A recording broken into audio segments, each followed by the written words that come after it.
The attorney's letter came as a deep shock to me. My Uncle Jeremy had died by his own hand. The coroner's report was unequivocal. He hanged himself in the loft. Initial surprise and distress past, I considered the news. It seemed clear that Derceto had exercised a thoroughly morbid influence on my uncle's mind. That creaking old mansion with its unusual tales, its secret library door, the ancient upstairs clock, all those occult books that my uncle could not resist reading in spite of his fragile nerves. Fate had pointed its finger. Derceto had trapped its prey. Mr. McCarthy, the family lawyer, suggested selling the old house. I immediately opposed the idea. My duty is clear. I must go to Derceto. I tremble at the thought of those dark corridors, those brooding portraits. Yet I am convinced that Uncle Jeremy left a note, a letter of some kind explaining his fateful decision. I remember his voice saying, "Look at the piano, Emily. Look harder. Maybe the secret drawer will yield up an explanation." I have the feeling things will not be so simple. Life is a mystery containing more mysteries. Jeremy taught me that much. Now is the time to confront the mysteries. Derceto is waiting for me. I pray that my fear is nothing more than the fruit of my imagination. Nothing will ever persuade me that my uncle was insane. But why did he, according to the police report, block the loft window with the old wardrobe?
They are coming! I have freed hellish forces, and now the price must be paid. Derceto is the prey of evil. The sun has set. They will find my body, but will not have my soul. I can imagine the master's fury and the terror in the hearts of his slaves. I hear their footsteps. Some may understand what I have done. May God forgive me. Farewell, Jeremy Hartwood.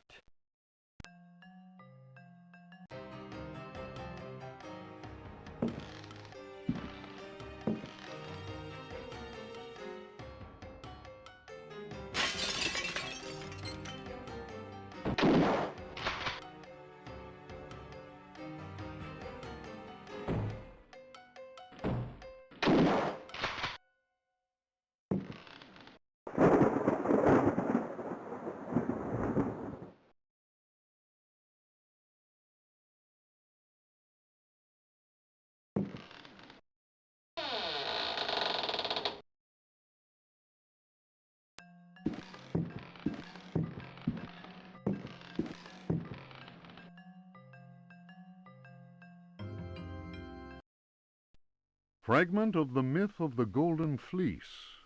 Translation Edouard de Villeban. Hesperides Publications. Then Perseus came across Ichios, who had been turned into stone. He spoke to his companions and said, "Beware of the Medusa. He who looks into their eyes is doomed to the same fate as that which befell poor Ichios, and will never more set eyes on Seriphos." "Must we go blindfolded?" asked Eumolpus. "Take up your bronze shields and polish them until they flash in the sun," answered Perseus. "Fill your hearts with courage. May Artemis guide us as though we were an arrow from her quiver." But Eumolpus was not satisfied. "Why do that, Perseus? Is 3 inches of sharpened metal not enough to destroy these accursed creatures?" Then Perseus drew his sword, which shone and glittered in the sun, and with it he dazzled Eumolpus. "Now what can you see?" the companions of Zeus' sons laughed. "Let us set to work, so that our shields may shine like mirrors."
Oh.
Diary of Jeremy Hartwood. September 27th, 1924. I have decided to keep this diary. Too many inexplicable events have taken place recently. Never have dreams so haunted my every waking moment. Perhaps my romantic mind was too dull, and has only now woken up to these new paths and visions. Some, seeing my recent paintings, may question my sanity. I can only ask them, what is sanity?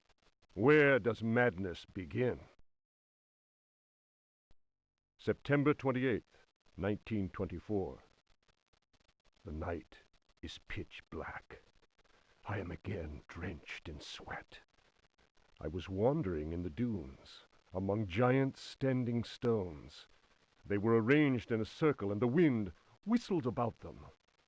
I plunged my hand into the soil and felt that repulsive thing which was trying to catch me. It seized me. I struggled to break free of its loathsome embrace and managed to tear my hand away. It was covered in sticky substance. I was gripping a knife. October 5th, 1924. The stone circle is a pentacle. Derceto's library is filled with books on the occult. I will study those books until I find some explanation for the dreams. The visions that haunt me must be connected to my discoveries.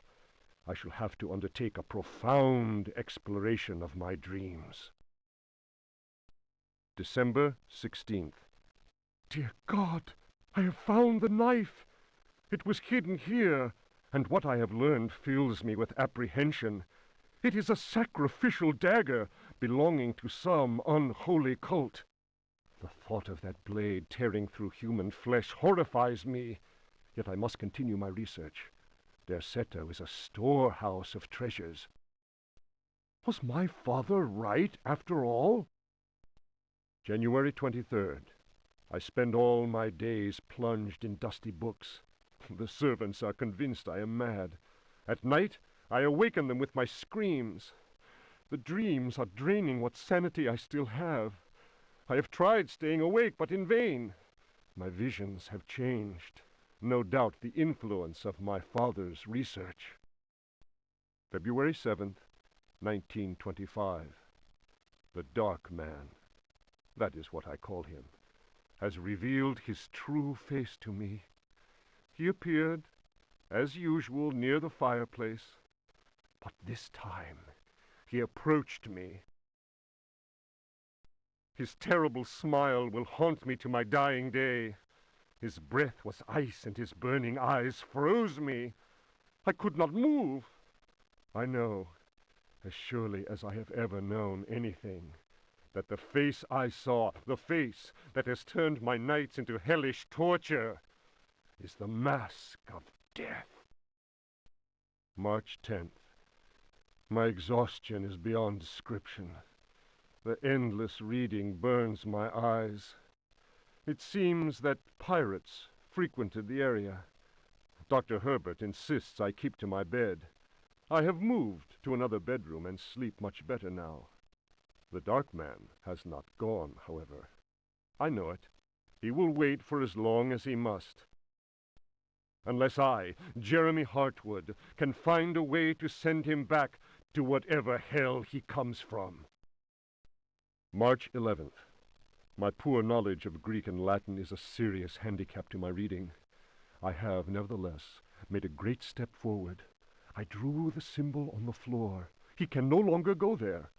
I want him to understand that I can do the same thing in my bedroom. I can imagine his rage and frustration. Only last night he found his way back into my dreams. March 13th. The translation will seriously dent what money I have left. I cannot paint. My pictures are clearly the work of a lunatic. The collector Thornhill's embarrassed smile was proof of that. March 29th. He has come back. He found the door to my dreams. I am too weary to attempt any defense. I have no strength left to fight, and he knows it. He considers me dead already. Could I possibly? March 30th. How ironic! The cave my father sought for so many years is here, beneath the house. Waits. The butler discovered a crack in the cellar wall. A breeze blows in through it, icy and repugnant. I am filled with horror at the thought of my father dying in this place. I will carry to my grave the vision of his face contorted in the agony of that fatal heart attack.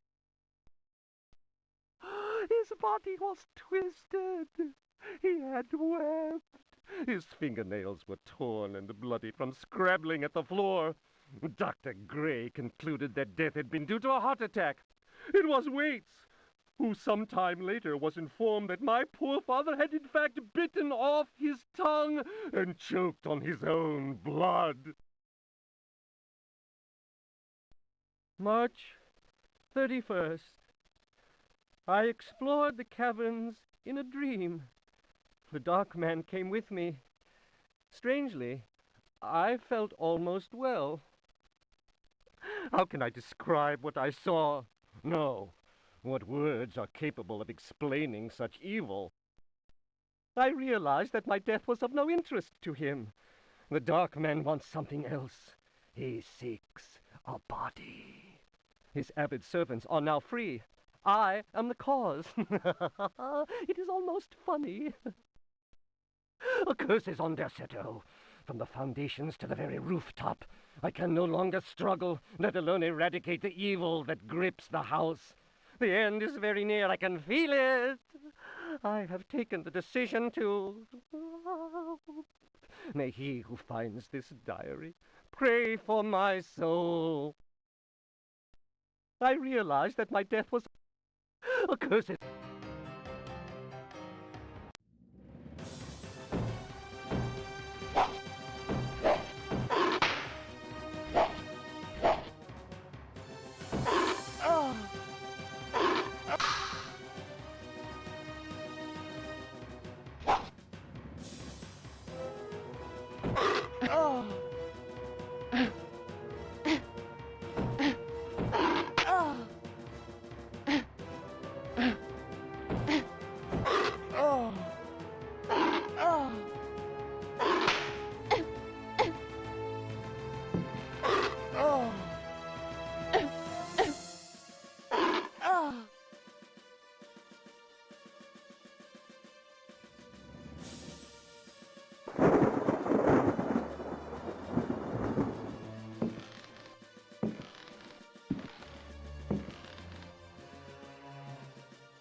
A Brightness from Afar by Lord Boleskine, an account of his celebrated voyage to New England, 1824, Alistair Publications, Cambridge.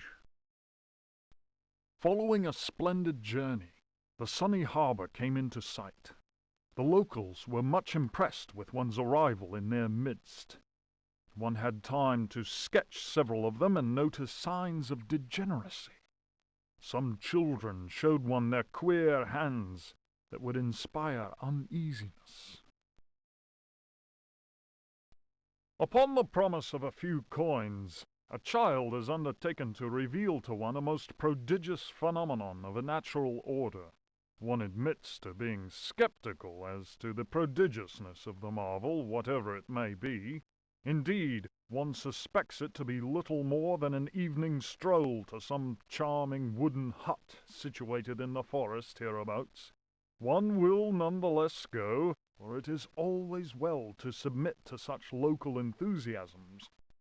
One admits to being somewhat flabbergasted. The Milky Way shone like the fires of the apocalypse from the inky celestial vault. Certain distant stars, normally invisible to the naked eye, were clearly visible, glittering indeed with a strange intensity. The heavy clouds that had settled above the village had no hold over that place. It would be pointless to offer here the names of the constellations one perceived in utter clarity. Apart from the interminable length of such a list, one might conceivably risk being charged with exaggeration.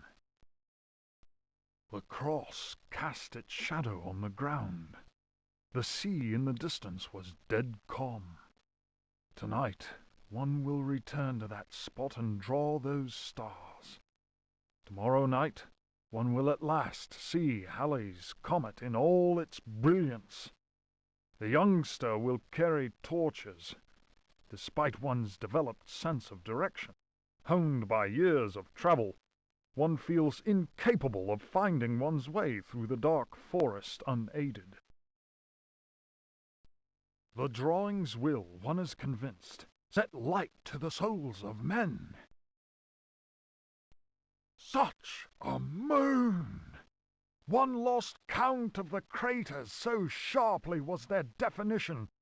Loath as one is to seem excessive in one's appraisal, one cannot but feel that the forest clearing is indeed a place outside the common laws of time and space. Surely it is not an hallucination. How strange to consider that idle conversation, some research in the British Museum, and a voyage to this backward village should culminate in so astounding a discovery. It may be that others have noticed the extraordinary nature of that place. How else could one explain the presence of that cross?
The Creatures of Night by Hubertus the Bald, translated from Latin by his brother in prayer, Fratre Johann Marcus.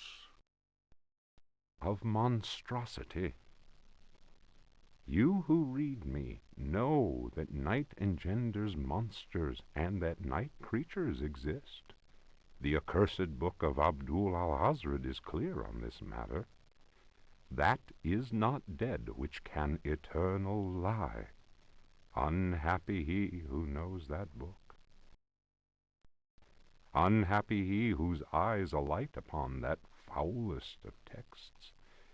Unhappy he who implores the standing stones, for he will free the powers of darkness. Of the pit. Stagnant waters are like the memory of men. Beneath the surface calm, clawed beasts await, and are known to initiates as the deep ones. Awaiting his prey, the deep one seizes him and drags him down to the abyss, where Dagon, the cruel god, swims and reveres him whose name may not be pronounced. Of libraries. Unhappy he who frees the prowler. Unhappy he who meets the prowler erring among the books. He generates the vagabond that comes from other spheres. He believes the vagabond does not exist. He will feel the embrace of death, for in the eyes of the vagabond, books are no more than dreams, stone no more than wind. The vagabond knows how to take the breath of the reckless.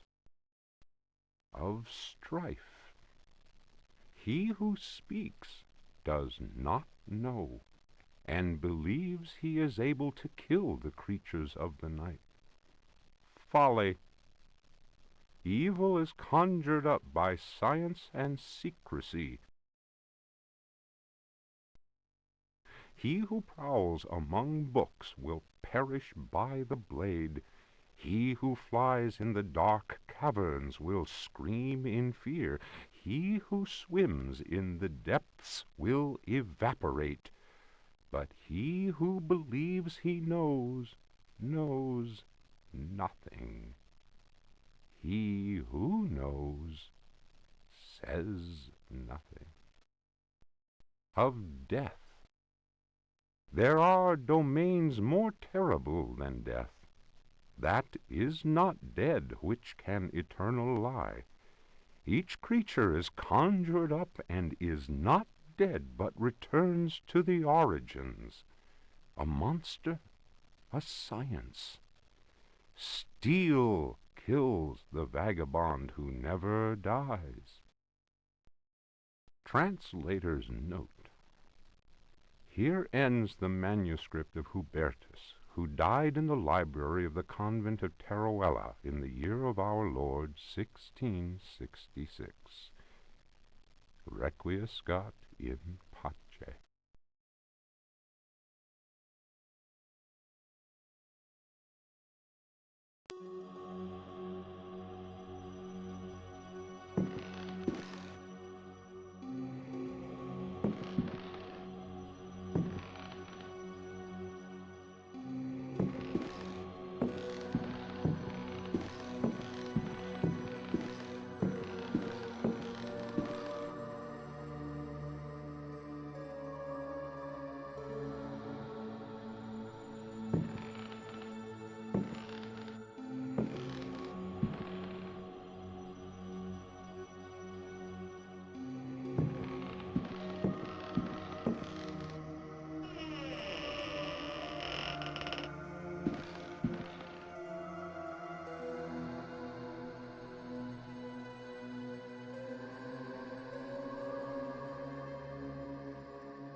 Ludwig Prien.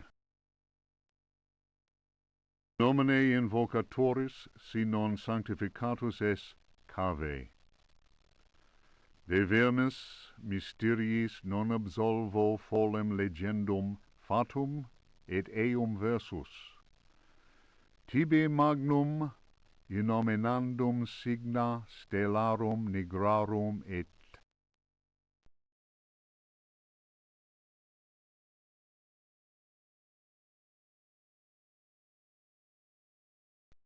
Juan Luis Jorge, De Bibliotheca. Reflections on the power of the verb in certain texts. Archaeos Publications, 1919, Stafford. Translation does not alter the occult power contained within such forbidden texts. The malevolent energy is in no way diminished. The spell must be cast aloud and clearly, in certain languages or little-known dialects. Maglafach Fathang. The reader will understand that, in the light of these revelations, I would be foolhardy to continue quoting from the text I have before me. If spoken aloud in its entirety, it would surely awaken powerful and malignant forces. I will go further and say that simple reading of some of the more technical passages describing specific practices is in itself a perilous exercise. The ill-prepared reader can easily fall prey to attacks of demented hysteria, not unlike those described in cases of individuals said to be possessed by evil spirits. I recommend the study made by Zempf, Urbain, Grandier, and Loudon, and the reports made by the Reverend Richard Price concerning a number of astonishing, to say the least, exorcisms carried out in a parish near Providence. Given what I have written, we must be grateful to the librarians of the British Museum, who have never allowed consultation of the work of Al-Azif's startling work, the infamous Necronomicon. Copies of that work do exist, in spite of the zeal of book-burning inquisitors. For proof, we need look no further than the British Museum, of course, and the sealed archives of the Miskatonic University in Arkham. Other examples of books whose evil can be unleashed by any thoughtless reader are von Jutz's von Unersprechlichen Kulten and the abominable De Vermis Mysteries by Ludwig Prien, whose sordid death should be a lesson to all those tempted by a study of the occult.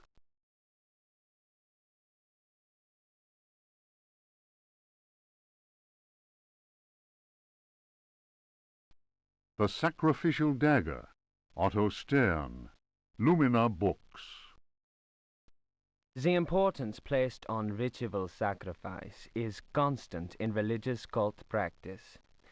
Propitiating the gods is a theme common to many religions. The Old Testament affords many examples. Primitive polytheistic belief systems integrate sacrifice in their rituals as part of the recurrent process of reaffirmation and, naturally enough, group cohesion. The members of their social and religious community come together in an act of purification and atonement.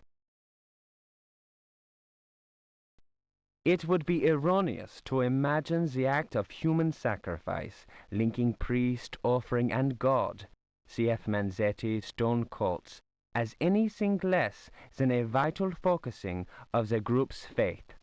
The act also ensures the continuing appeasement of the god, but only if practiced by a recognized officiating priest using the appropriate instrument.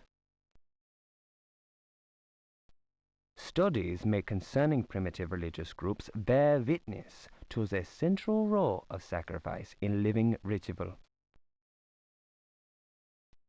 My own work in the field of ethnopsychology brought me into contact with a sorcerer living in the region of Arkham. He introduced me to the rite of steel, linked to a ceremony known as adoring the black goat of the woods with 1,000 youngs. The god being adored is known as the vagabond. Here, the dagger's role, which allows the life breath to pass from one dimension to another, is essential. The vagabond is a frightening figure, being able to move where he wants and to kill those who have displeased the goat god, for whom he acts as a go-between. The goat is clearly a fertility god. The priest, having spoken the invocation, must choose the appropriate dagger for the sacrifice. The knife with a sinusoidal blade that must be dipped 7 times, on night when the moon is full, in water that has been distilled 100 times, will be laid aside, since it would send the vagabond back into his own dimension. See illustration. The priest will rather choose the dagger with a curved blade. That is more appropriate for slitting of the lamb's throat. This act transfigures the sorcerer priest and plunges the assembled worshippers into a divine trance.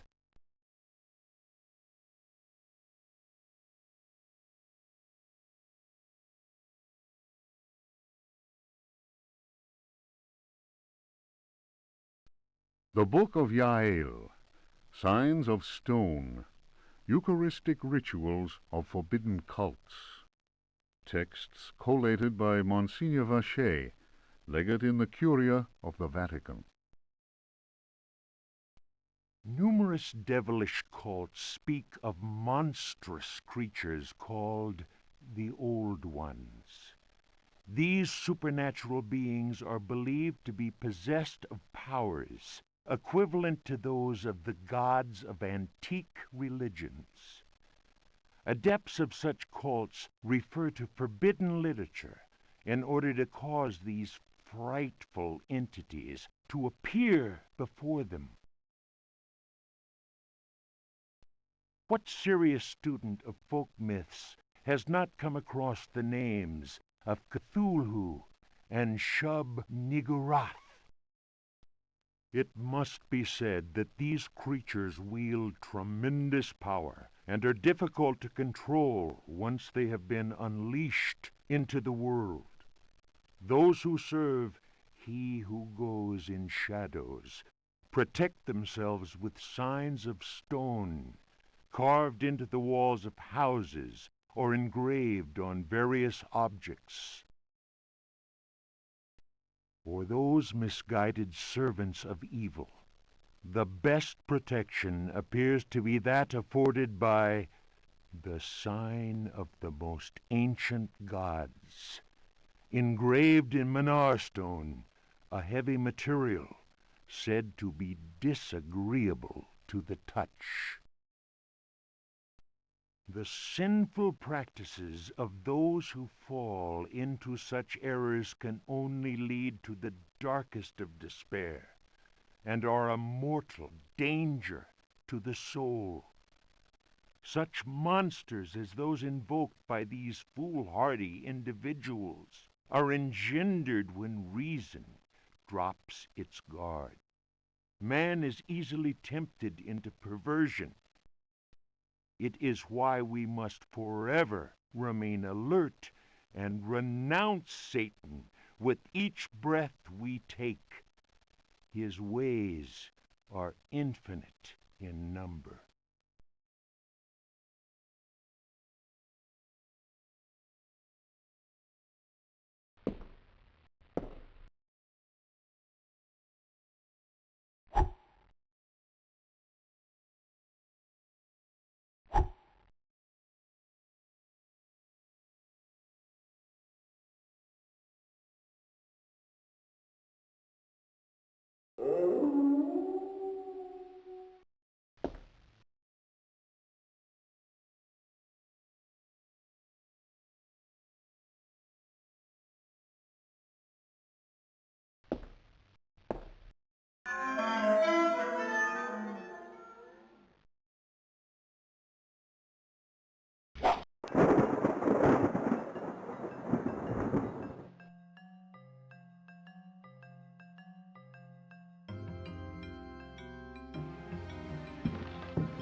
Unfinished Chapter of Terra Incognita by Jacob van Ostade, a hitherto unpublished fragment of the manuscript unearthed following indications furnished in the Vatican Library's Expurgatory Index. In those icy and unwelcoming lands, the rites of wizards and healers are deeply rooted in ancient legend. Mysterious and cruel beings are thought to have ruled over the Arctic plains in times past. A cursed city, enclosed by massive walls, is believed to stand to this day. It contains fabulous treasures and is inhabited by the degenerate descendants of those who instilled centuries of terror in the hearts of the people. These people, naturally placid, are seized with rage and horror at the very mention of the prisoners of the ice. Were these dreadful captives to be freed from their frozen cells, they would reap a horrifying tribute of human flesh. These blood-curdling beings may be invoked by certain ritual words. They can even be controlled, albeit with the greatest of difficulty. I admit to being impressed by these tales, repeated to me on many occasions and in a number of different places during my travels in the region. I have also seen troubling cult objects, sculpted in a material unknown to me. Another remarkable fact is that local Eskimos experience great distaste in pronouncing certain words, and invariably avoid saying them. Here is a living example of the power that words contain. As it is said in the Bible, in the beginning was the Word.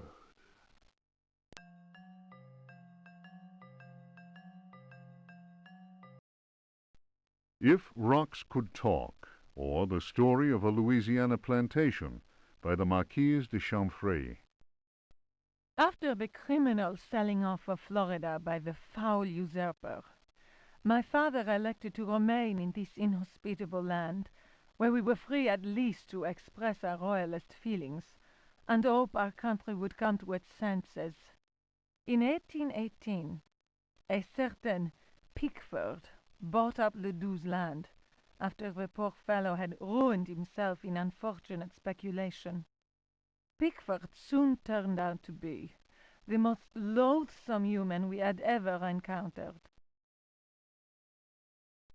He was an adventurer of the worst kind, nouveau riche, and bloated with a grotesque sense of self-importance. First came the incessant army of men with shovels, digging into the mountain of earth that was to fill in the surrounding swamp. The undertaking was quite stupendous. We learned from a slave that the final objective was to connect the existing caves with another one of gigantic proportions. Racked by a mania of persecution, Elia Pickford constantly fired his workers and hired new ones. He did all he could to keep anyone from learning about his plans. My father was amused and said, "The poor fool will end up getting lost in his own cave." But the walls went up, and tongues started wagging.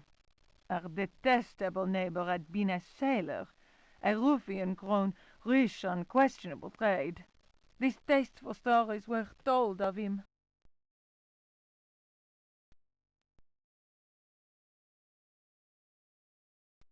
When the work was finished, Pickford invited us to the opening of his rambling mansion, which he named Derceto. My father asked what the strange name meant. Pickford answered, "Derceto reminds me of Astarte, the fertility goddess. Around here, the name is Shub-Niggurath. I believe that a name so steeped in evil should be said aloud came as not such a shock to my father, as he himself confided in me some while later." We left immediately. In June of 1862, Derceto was burned down in unexplained circumstances. It was undoubtedly the deed of some jealous Yankee or another. It was amazing to watch the servants rushing into the flames to try and save their bullet-riddled master. After that terrible night, Derceto fell into ruin. Its blackened walls were soon overgrown, as human-built works always are, by ever-present nature. In 1875, the property was eventually bought by a gentleman whose name was Howard Artwood. I was sorry that my father, who delighted in fine conversation, was no longer alive to enjoy the company of this new neighbor. Learned and well-versed in history, he had made a particular study of piracy. It was Artwood who told me that Pickford had commanded a ship that flew the flag of piracy. That explained the scoundrel's great wealth. Artwood was fascinated by Pickford and undertook a great deal of research in an attempt to find some treasures that he was convinced the pirate had hidden. He went through the ruins inch by inch. He then had the burnt-out house rebuilt exactly as it had been, and refurbished the library that had miraculously escaped the flames on the night of the Great Fire. Artwood set about studying every volume in that library, and often talked to me of his research. He was a handsome widower, deeply attached to his son Jeremy, who was later to become a professional artist. Artwood worked incessantly, first from the room I offered him, then from his own freshly restored home, which he rebaptized Derceto. I imagine he hoped to enlist the help of the god of good fortune in his treasure hunt. As far as I have ever been able to tell, all his searching came to nothing. There were no lost treasures to be found at Derceto. I learned of Artwood's death while I was in Paris. But that, as they say, is another story.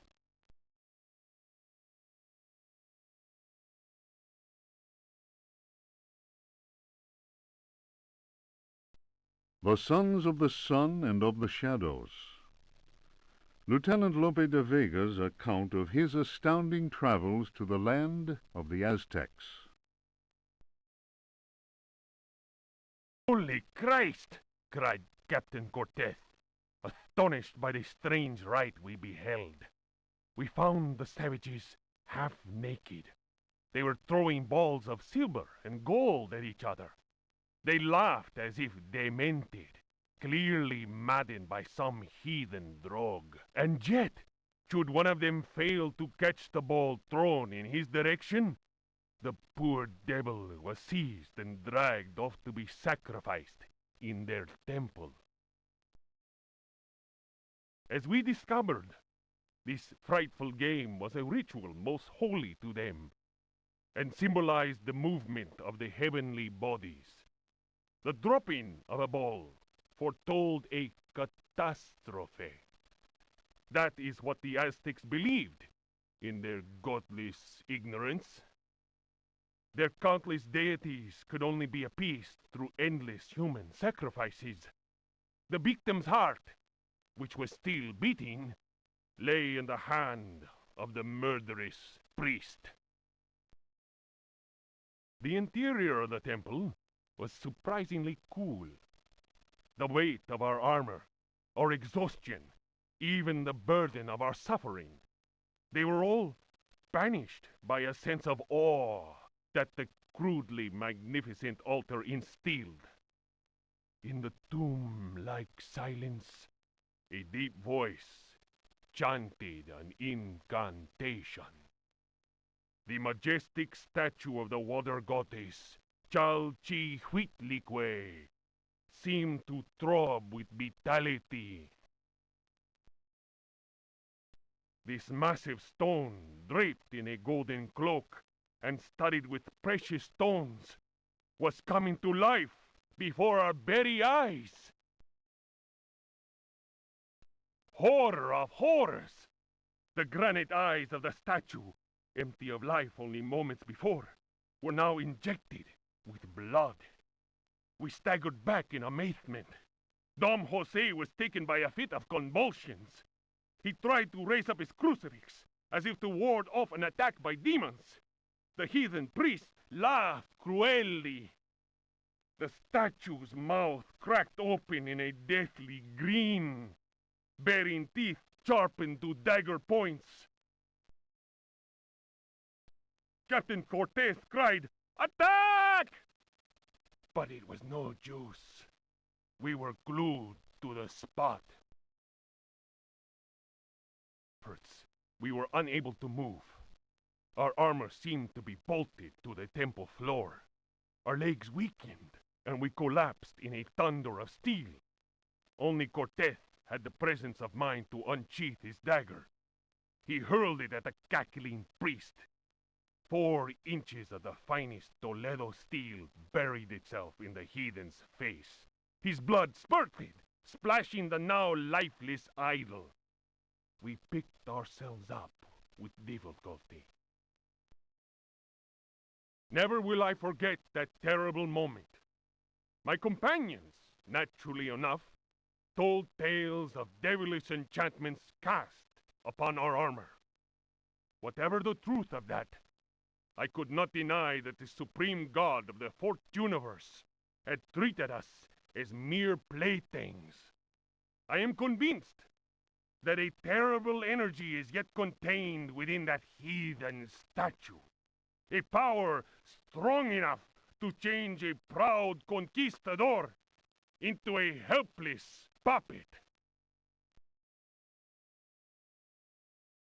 Drawing of Chalchihuitlicue by Dom Jose de la Sierra, done before the destruction of the Aztec temple of Tenochtitlan.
Fragments of the Book of Abdul. In the antique city of dead Relaya, Cthulhu dreams and waits. In the pit of time, the unspeakable unspeakable lies in wait, that is not dead which can eternal lie. Relia, your blocks of stone seal the ritual that gives birth to fear. Cthulhu Fatang! Cthulhu Fatang! Ayah! Ayah! Let he who knows how to invoke the stones act. It is time. Let the shadow of Cthulhu darken the sky. May the servitor of the black goat of the woods with 1,000 youngs sound his flute in honor of the unspeakable. Cthulhu Fatang! Cthulhu Fatang! Ayah! Ayah! May he who may not be named cast his withering gaze upon the unbeliever, for he is the door, the key, and the guardian of the door, and holds you now in his immense power.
Memories by Alistair Boleskine.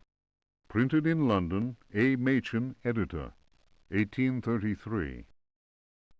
It was during a conversation with G that one first heard of the New England fishing village of I. The area was apparently the ideal place from which to witness unusual phenomena in space.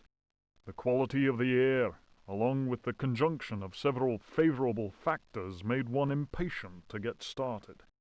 Having gleaned what information one could from the British Museum, one set off with all haste. One's work on space and comets in particular had met with a warm response, and one thought it judicious to include several original sketches of the phenomenon, sketches which one felt were sure to arouse a great deal of keen interest in the scientific circles of 1834. One refers naturally to the passage of Halley's comet. Editor's note: Lord Boleskine's memoirs end at this point. Who knows what extraordinary contributions he might still have made had he not succumbed during his visit to New England to dementia, followed by an early death in St. Andrew's Hospital.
The Tale of Captain J.W. Norton of the Army of the Union. 1862. The South was in collapse. Louisiana was open to us. I had each day to requisition victuals for our troops, and was aided in this endeavor by a score of brave men. Rebels were not yet ready to lay down their arms. The region was far from safe. I headed further and further west, and questioned many freed slaves. From them, I learned of a plantation on the coast. Its name was Derceto. We received a less than hearty welcome. Only Pickford, the owner, behaved in a friendly manner. While my men counted cattle and grain reserves, I learned what I could from him. Man was most unusual and possessed an extraordinarily cultured mind. At nightfall, I gave orders for the men to bivouac at Derceto. Pickford invited my second-in-command, Lieutenant Patterson, and myself to dine. And our host proved a most entertaining conversationalist. While coffee was being served, Patterson went to inspect the men's camp. The cigar Pickford offered me was so acrid that my head began to spin. I remembered campfire tales of fellow officers trapped by devilish Confederate tricks. My mind floated in a foul and dense fog, from which emerged the enlarged and deformed face of Pickford. He grinned at me. Patterson's return chased off the nightmare.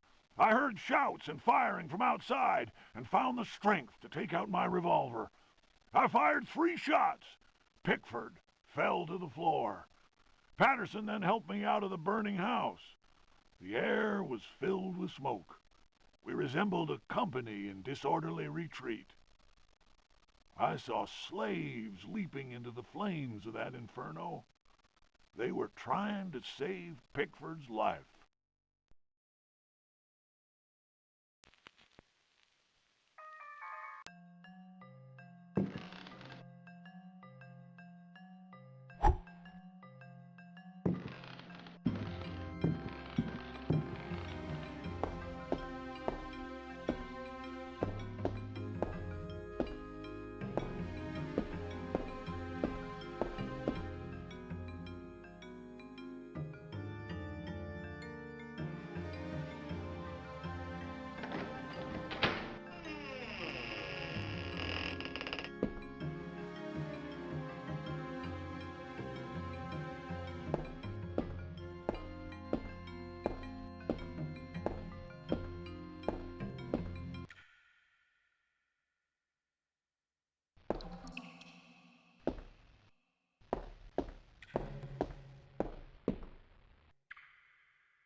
The trial of Captain Preggst, as reported by his faithful companion Elisha Smith, known amongst his fraternity by the awful name of Captain Ellie Hell.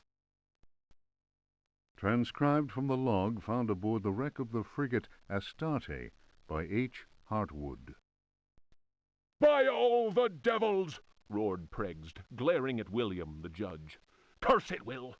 It'll take much more than every cannon in the blasted Navy to make me change me mind. You're the greatest blackguard that ever joined our fraternity. Am I not Pregged, captain of the Astarte, and bloodiest villain in all the 7 seas? Bloody Ezek, they call me.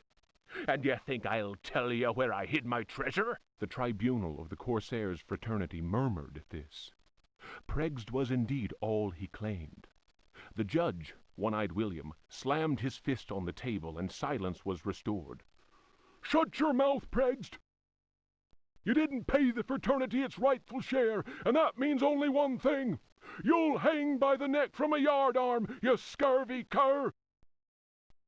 Here's the rope twisted by Satan himself. You threaten me, Will? Many a man better than yourself has lived to regret holding a cutlass in my face. You'll be begging for mercy, mark my words." That shook One-Eyed William, and no mistake.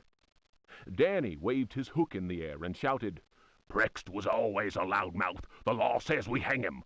The jurors took up the cry, "Hang him!" It was Pregg's turn to slam his fist on the table. He threw back his head and roared with laughter. "You fools! You want to kill what will never die? Try it!" Once more, the assembled Corsairs murmured. There was unease in the air. They remembered what happened to Chuck, the gizzard slitter, the man who opened his mouth once too often. It was night, and a bitter wind whipped the New England coast. Snug inside the Dead Horse Inn, one of the Astarte's men was talking. His name was Chuck, and his subject was black magic. He told stories of human sacrifices, voodoo rites, and zombies. He told a tale of a time when their luck was down and they were holed up in a Florida swamp. Pregged went missing. When he returned, he shouted, "'Tis the devil that guides us now, me hearties!" Whether that was true or not, the Astarte began taking loot after juicy loot. The favorite song of the Astarte's men, "Crash the Bones," was replaced by a new one. "A skull, go to port saber, to starboard. Pass over that will, and with death you'll deal. If you cut a rope, cut the right, I hope, or then, I don't mind, the death you will find." The next day, as you may have guessed, Chuck's body was found with a dagger plunged between his shoulder blades. Chuck's face was fixed in a ghastly grin. Molten lead had been poured down his throat. Whatever way things happened next, and I don't have the details, Prext was with us again, and we set sail for Florida. We anchored the frigate not far from New Orleans. Taking a few trusted companions with him, Prext set off into the swamp. They carried large wooden chests with them. 2 days later, we heard shots being fired and screams. Pregged arrived soon after that and claimed they'd been attacked by alligators. He alone managed to escape with his life. He went on to say that the time had come to share out the spoils of our many loots. I was given command of the Astarte, while Prext handed 3 chests over to the crew. The chests were full of gold and precious gemstones. The rum flowed that night, and the stars shone bright. All at once, I noticed a tall man dressed in black. Pregged introduced him to me. "Here's a hearty mate. You can call him Keith. Many a tale he could tell." Pregged laughed loudly and held up a roll of parchment. And his hideout, none better.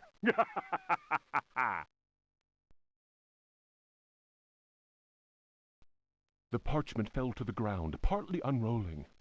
I noticed what seemed to be a map of underground tunnels, a veritable maze of caverns. Pregst continued, I'm giving up the pirate's life. The Astarte is in your hands now, my lad. She's a fine ship, and my reputation goes with her. Should any man call me coward, then break his head for me.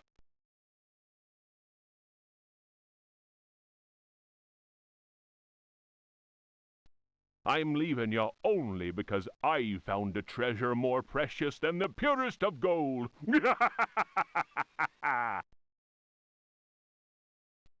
Keith spoke to him then. It is midnight. They are ready, and we must go. The stranger turned his cold eyes on me and said in a soft, chilling voice, Sometimes Pregst talks too much. Forget what he just said, and maybe you'll live. The fellow's words froze the marrow in my bones, and it was all I could do to mumble, I'll not breathe a word. The canoe slid away into the night. Their torches disappeared in the distance of the swamp. My snoring companions didn't hear the insidious rhythm of far-off drums.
Daemonia Particularis, Signs and Rituals, by Heinrich Cassel, Ring Publications.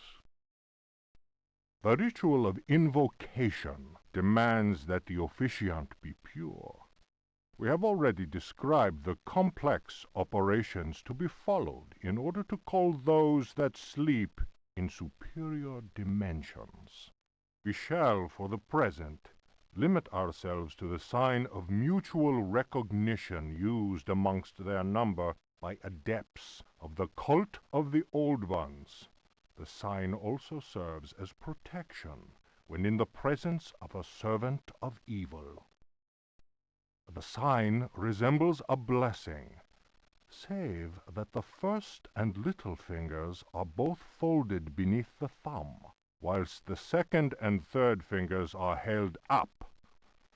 It would appear that this sign has no effect on adepts of a certain rank with knowledge of particular secrets contained in the corpus demonicus. The use of such signs is not without considerable risk to the user during any attempt to call upon those from without.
Memoirs of a Lost Soul.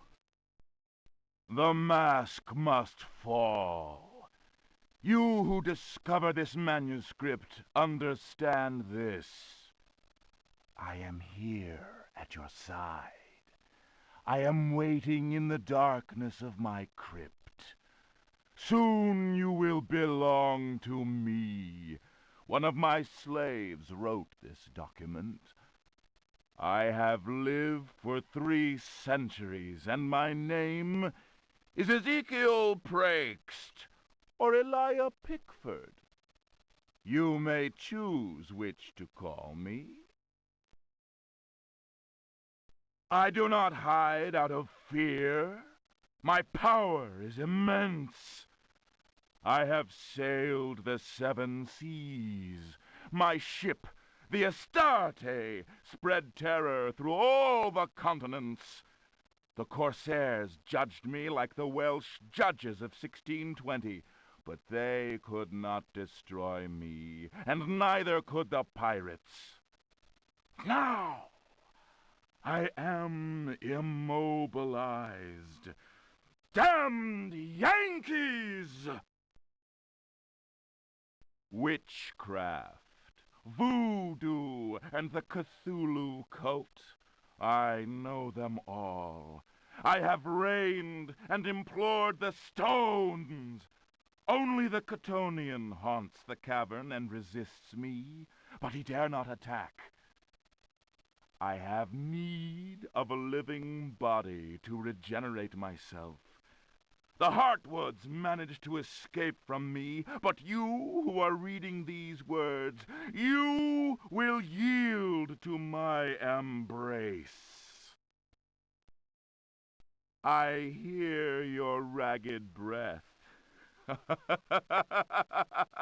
and smell the stench of your fear. I have vanquished death. I built Deseto. I know what it is to wait. Cthulhu helps me. My servants will lay you upon the sacrificial stone. My roar will rend the night. You will be mine, and I shall reign once more.